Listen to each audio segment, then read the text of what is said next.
In 1974, there was a big famine in Bangladesh. This inspired Dr. Mohammed Yunus, a university economics professor, to start a project he hoped would help save people. Section 1. I set out to learn how people live in the village next door to the university campus. There was a lot of poverty there. I wanted to find out whether there was anything I could do to help. One day, I met a woman who was making beautiful bamboo stools.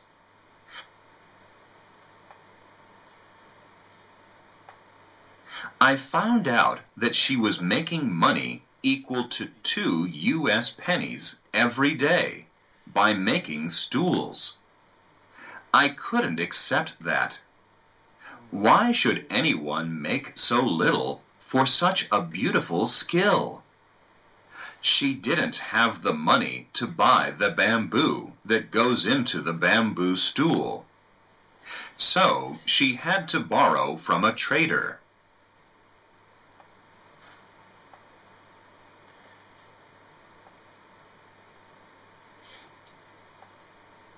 He set a condition that she had to sell the product to him alone, at the price that he decided. How much did the bamboo cost? About 20 cents. I was astonished and began debating with myself whether or not to give her 20 cents. I came up with an idea to make a list of people who needed that kind of money. I took a student of mine and went around the village several days, and came out with a list of 42 people. When I added up the total amount needed, I got the biggest shock of my life. It added up to only $27.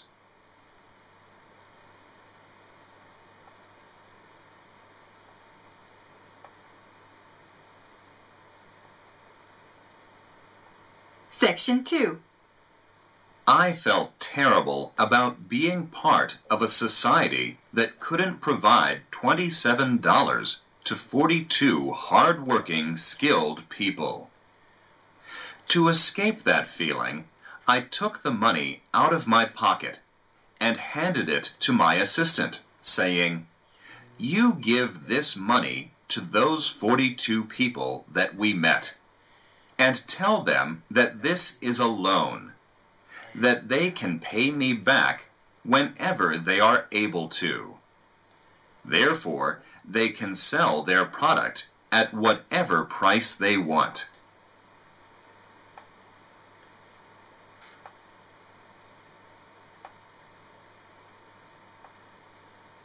After receiving the money, the people got very excited. Such a thing had never happened before. Seeing that excitement made me think, what do I do now? Should I go on giving this money? Or make some arrangements so they can find this money whenever they need it? I thought of the bank near the university campus. I went to the manager and suggested that he lend money to the poor people in the village that I met. He nearly fell out of his chair. "You are crazy. It's impossible. How can you lend money to the poor people? They are not creditworthy."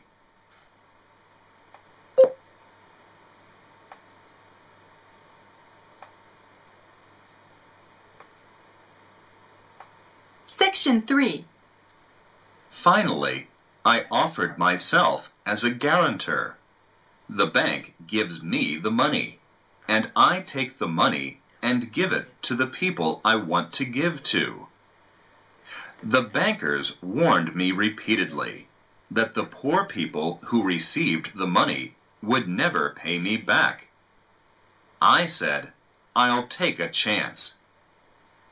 The surprising thing was, the people who got the loans were paying every penny back.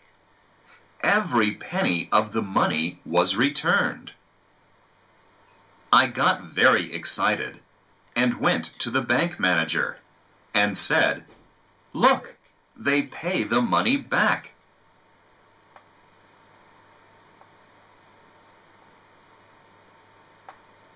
"There's no problem. Why shouldn't you give?" He said, "No, they're just fooling you. Soon they'll take more money and never give it back."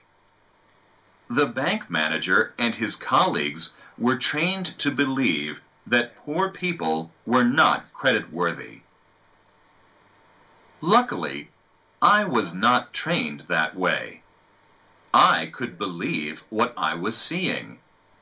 So finally I thought, I believe completely that poor people can take money and pay it back.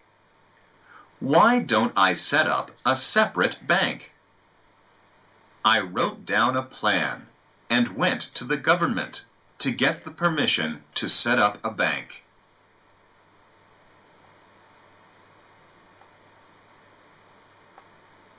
On October 2nd, 1983, we became a bank called Grameen Bank. Today, we work in 36,000 villages in Bangladesh.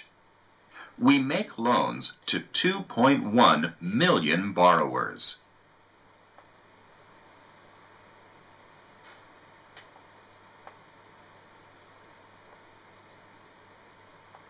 Section 4. We noticed many good things happen in the family in which the woman is the borrower instead of the man. So we focused more and more on women. Today, our borrowers are 94% women. Often, when a Bangladeshi woman receives the first loan from Grameen Bank, she trembles. What a treasure! Tears roll down. Then she promises herself never to disappoint those who trusted her with such an enormous amount of money. She proceeds to work very hard to make sure she pays every penny of it. And she does.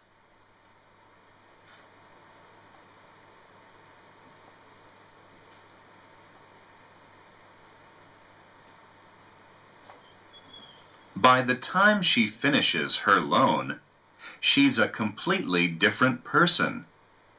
She can do things. She can take care of herself and her family. Poverty is not created by the poor people. Poverty is created by the institutions that we have built around us. I think it's necessary that all societies protect the dignity of every member of that society. I wait for the day when our children and grandchildren will go to museums to see what poverty was like. We can make that happen. Let's do it.